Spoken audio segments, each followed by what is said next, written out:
बिस्मिल्लाहिर्रहमानिर्रहीम। ये असी नुस्खा बनाने लगे हैं जी दरियाई सिप का, जोड़ा कि हकीम तारक जवेद साहब फैसलाबाद वालिया ने अपने ग्रुप के तिब्बे जदीद के दिता सी ते हकीम सजाद साहब इनू बनाने चले ने बहावन नगर वाले।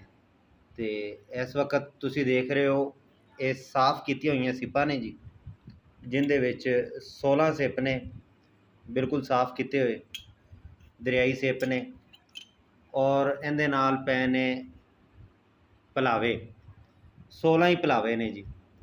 ये पलावे इहदे विच भर के ते इहदे उत्ते ये वाली तांबे की तार लपेट देनी, लपेट के ते इहनू 20 किलो गोहियां की अग दे के ते इहदा कुश्ता करना है। कुश्ता करन तो बाद इहदी जिहड़ी दवाई बनेगी वो बेहद अकसीर होगी, जो कि कुव्वते बाद उत्ते, जरियान उत्ते, एहतलाम उत्ते, लकोरीए उत्ते और हर तरह की मर्दाना ताकत के उत्ते बेहद मुफीद साबित होगी। और इनू बनाने जा रहे हैं। तुसी सारे भरावां दे अगे दुआ है कि अल्लाह पाक इस नुस्खे नू कामयाब करे, और इस तो बाद जनाब दे गोश गुजार करांगे जिहड़ा इहदा मजीद नुस्खा बनेगा और जिहड़ा कुश्ता बनेगा जदों असल फार्म दे विच बन जाएगा वो तुहानूं असीं दिखावांगे। वसलाम। यह देखो जी, हुण इस तरीके हकीम सजाद साहब इनू नहीं बिस्मिल्लाहिर्रहमानिर्रहीम। दोस्तों अज असी जिहड़ा सिपियां वाला कुश्ता है वो बना रहे हैं। पिछले दिनों वीडियो भी लाई सी, या हुण थापियां ला के इंशाअल्लाह असी ये बना रहे हैं।